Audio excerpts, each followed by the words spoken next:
This is the Dallas Morning News. Eat, Drink, DFW from the Dallas Morning News is made possible by Central Market. Hello, and welcome to Eat, Drink, DFW, the podcast from the Dallas Morning News food team. Each week, we take a look at food and drink trends in North Texas, talk about restaurants in Dallas-Fort Worth, learn some new recipes, and sometimes even get tips from you, our listeners. I'm Julie Fisk, podcast producer for the Dallas Morning News, and this week we'll check out a new botanero in Dallas and share some sweet treats you'll want to look into. There are also some new restaurant chains hitting North Texas, and not everybody's thrilled about it. We'll tell you all about that right after this. Central Market is really into food, like fish flown in so fresh it still has jet lag into food. Our sourdough starter has been around since grunge was a thing into food. We're talking more prime cuts than a greatest hits album into food. Central Market is really into food. If you are too, then we're the HQ for you. Whether you're a make every recipe in the cookbook foodie or a my favorite recipe is reheat type who just digs the delectable, no place makes every day more delicious like Central Market. Really into food. Shop now at centralmarket.com. For the latest food and restaurant news in Dallas-Fort Worth, visit dallasnews.com/food. Also, we'd love to hear from you, so email us at eatdrink@dallasnews.com with any thoughts or suggestions. Today, I'm joined by our food writers, Sarah Blaskovich, Zakaria Washington, and Imelda Garcia. First of all, Sarah, I noticed that your Instagram feed has been packed lately. You have been a busy girl. Yeah, so every 10 seconds or so, I think I'm eating a new cookie or a bagel or a something on Instagram, it seems. Thank goodness all of us here at Eat, Drink, DFW are hungry all the time, and we are all more visible than ever on socials right now.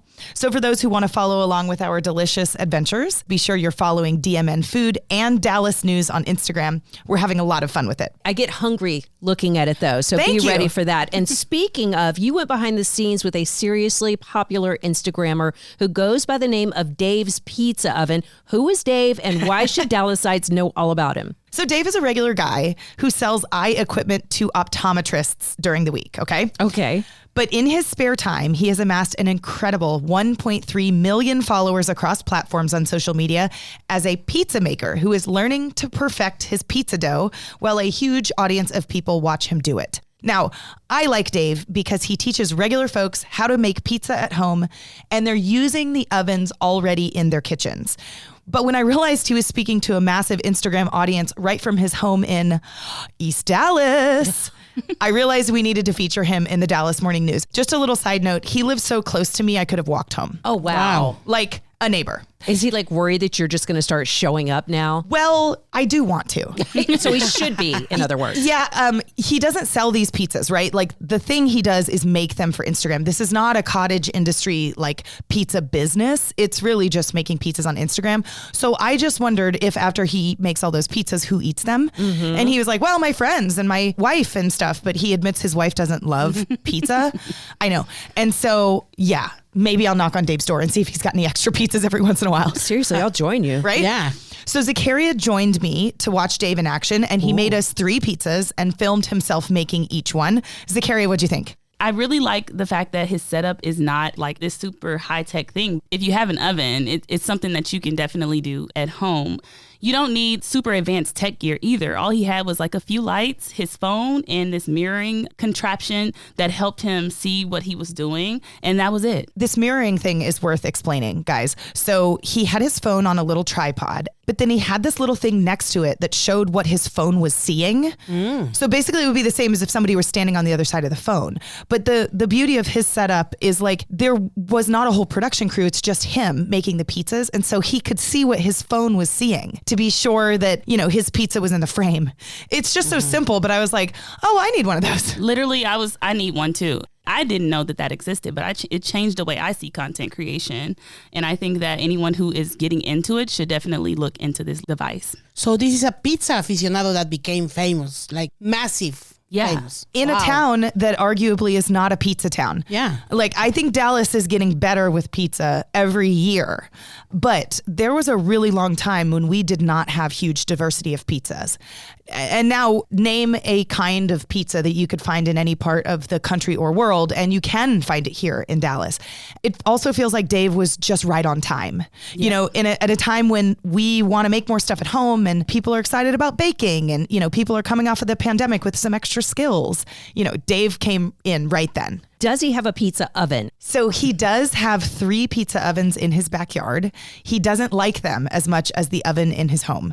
And the oven in his home, which like this matters to me, right? Like what kind? Yeah. Well, it's the KitchenAid that came with his house. Wow. Like not a special one he bought and had installed. It's just the one. And that's why I said anyone can do this at home. He makes it right in the oven that came with his house. One thing that didn't make the story is that there's a window right behind where he films and right next to the oven. It doesn't have a shade on it. And so it was bringing too much backlight into his videos. And so he went outside and hung a towel with duct tape outside of his kitchen window.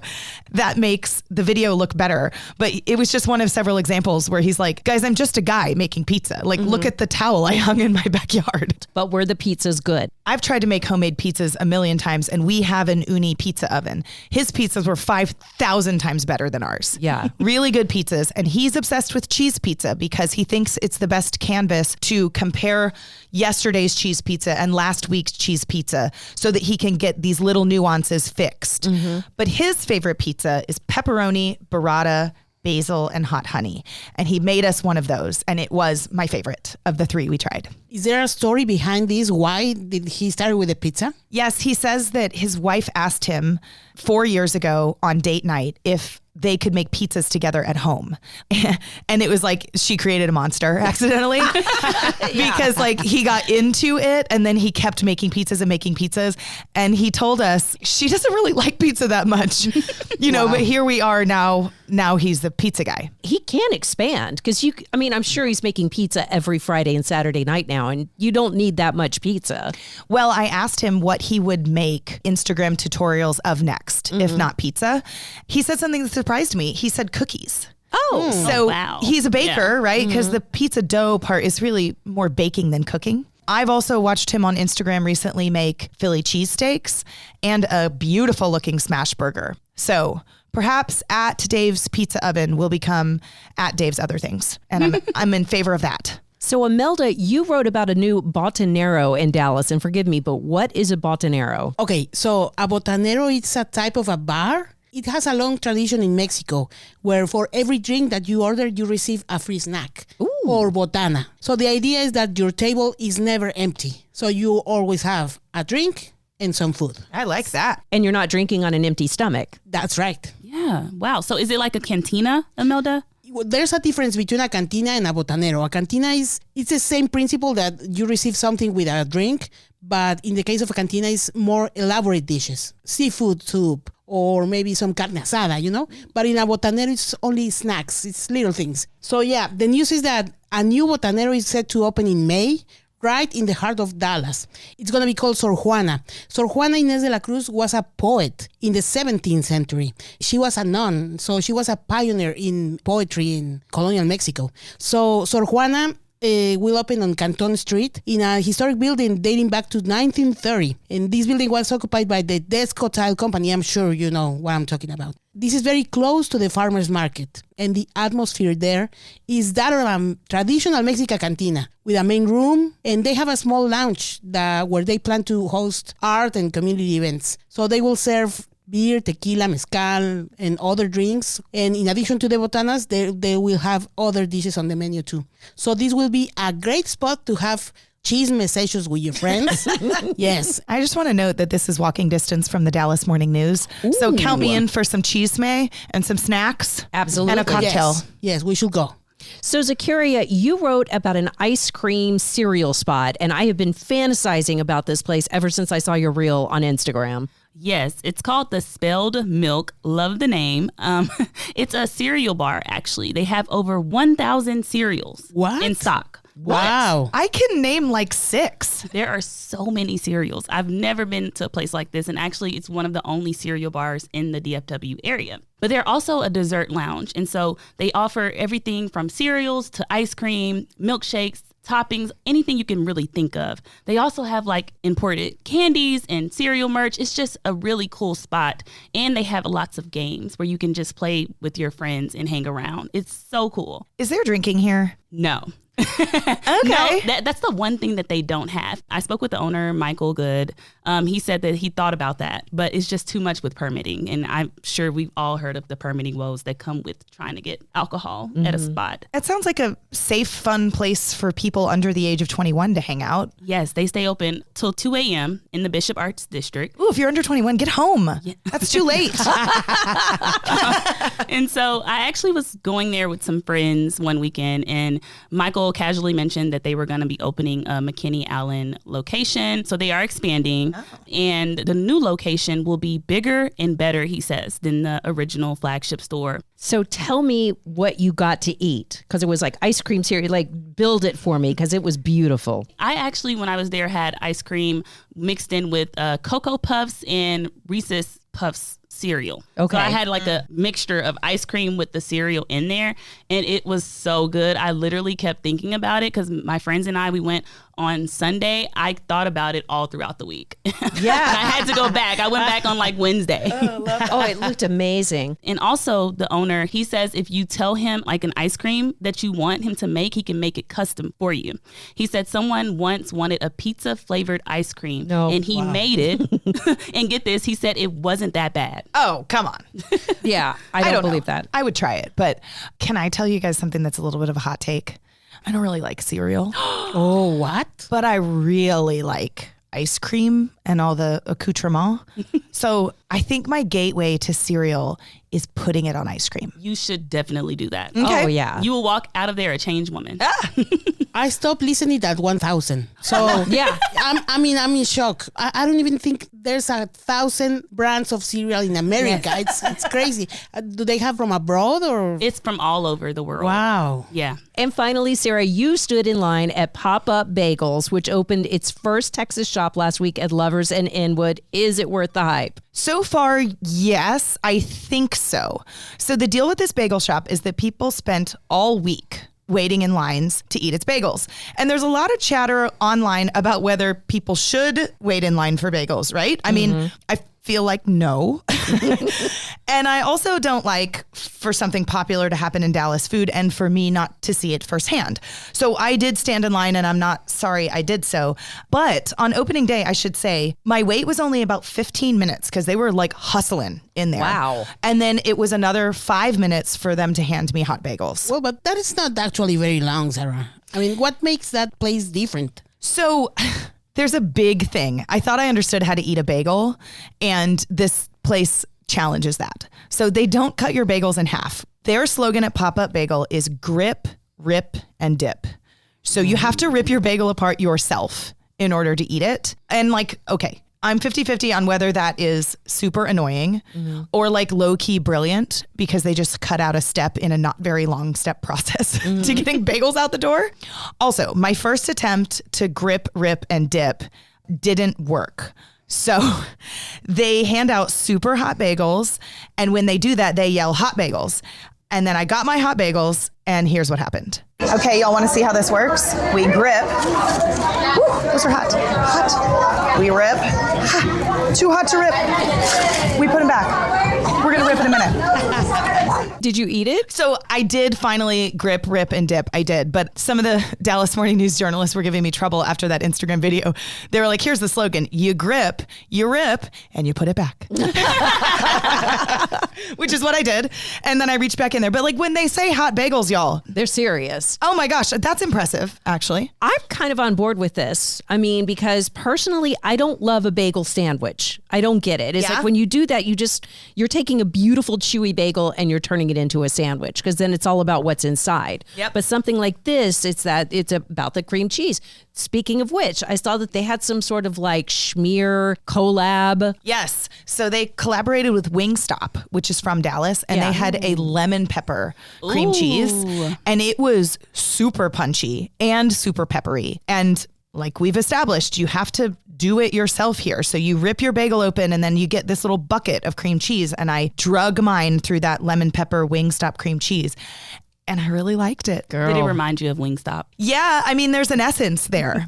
If you would, who's putting chicken wings and bagels together? Not us, except I did last Friday, and y'all, it worked. So you can find all of these stories and more at dallasnews.com/food. We're going to take a short break, and when we come back, we're going to talk about a bakery chain that is taking over DFW and why many of you hate that idea.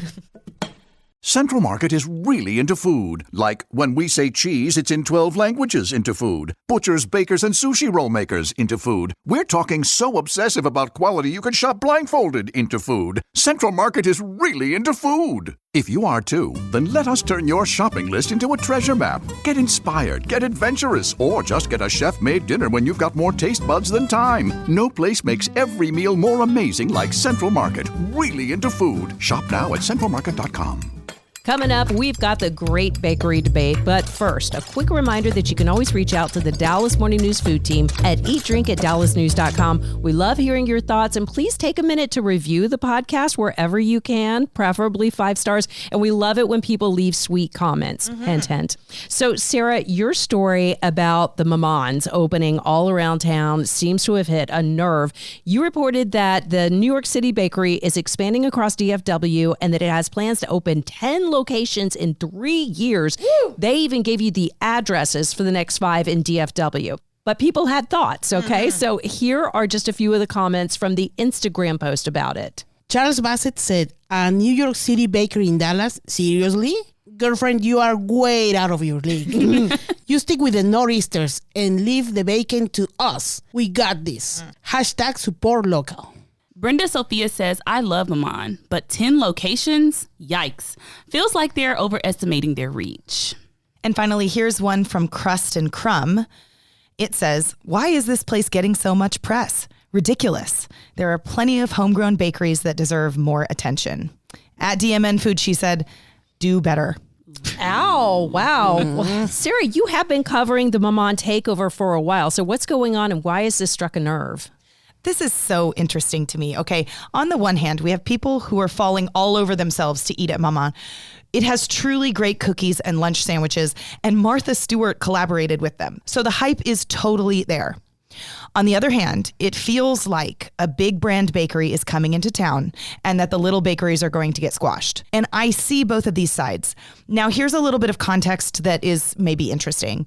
The reason Maman is opening so many shops is because it works on a commissary kitchen model. So the dollars and cents only work if they have one central kitchen that supplies all the pastries and the cookies to all locations. By that logic, opening 5 in 1 year is not that surprising from a business perspective, and we're seeing other companies do it. Snarf's Sandwiches is a perfect example. They're also sort of blanketing the area. It's like, if we're coming big. Now, for what it's worth, Maman does not read to me like this mega giant bakery. It is not the Starbucks of cookies, in my opinion. It's quaint and cute, and despite the fact that it has grown from one location in Soho to over 50 locations in about a dozen years, I don't know, like I talked to the co-founder myself on the phone last week. It's not like this massive company is out of reach. I have a question. Is this Maman from Mama from in French, or is it like Mamani for the restaurant? Or good question, because I've heard a couple of different pronunciations of this. Yes, so it's spelled Maman, Maman. It is the French word pronounced mama. So if you want to get hip with the lingo, call it mama. But I've been hearing people around town call it Maman too, and I don't know that there's anything wrong with that. One important differentiation here. Mamani, our 1-star Michelin restaurant in Uptown, this is Maman, the word Maman with an I at the end. So almost the exact same word, and also a French word. Maman and Mamani have nothing to do with one another. Wow. Just to complicate things.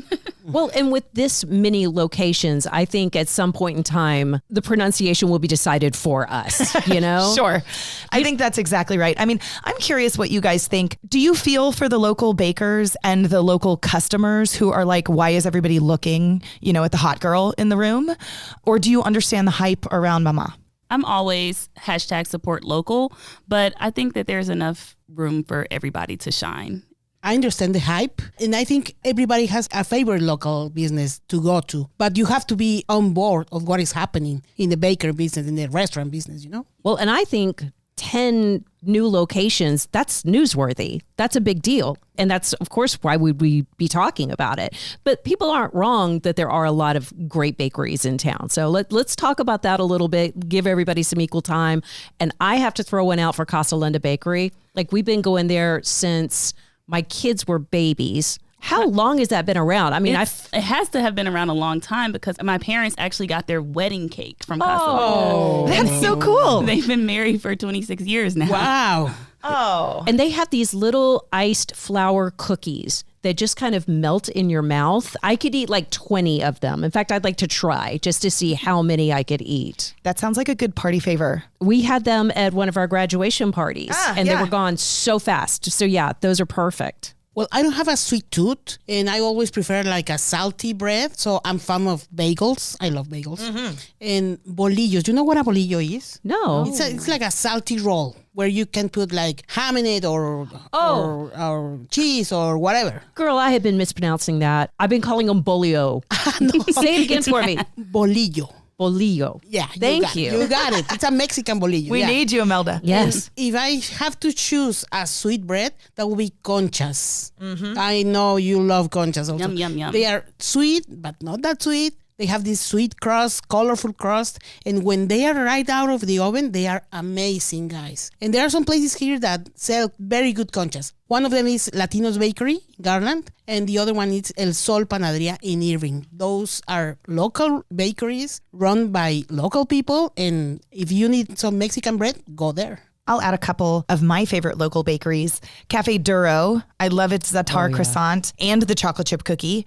And in fact, my children have dined on that chocolate chip cookie for breakfast on weekends, more Saturdays than I'm willing to admit.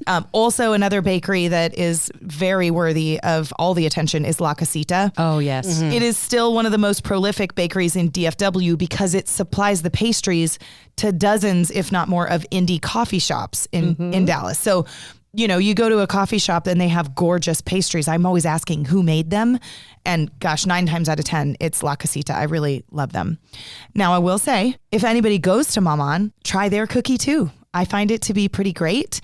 And there was also a chicken salad sandwich at Maman that was really good. And here's an interesting tidbit.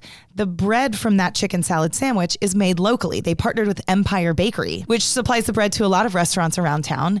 And so, yeah, this is an out-of-towner, but they have leaned on a local company to make this delicious sandwich. So we're coming full circle, aren't we? Yes. Yeah. Here's my point of view. Most people I know are going to try out Maman, and I think that they should. And if you're feeling guilty about that, go visit another bakery also. I mean, here's the story. Make it a 2-cookie day, and you won't be sorry. Oh, yeah. Everybody wins. Yeah. So that is all the time we have for today. If you have thoughts to share or you're sitting in your car just screaming the name of a bakery we missed, please tell us all about it at eatdrink@dallasnews.com. Special thanks to Dallas Morning News Assistant Managing Editor Christopher Wynn, who delivers this podcast to you hot and fresh every week. For the news, I'm Julie Fisk. Thanks for listening, and we'll see you next week.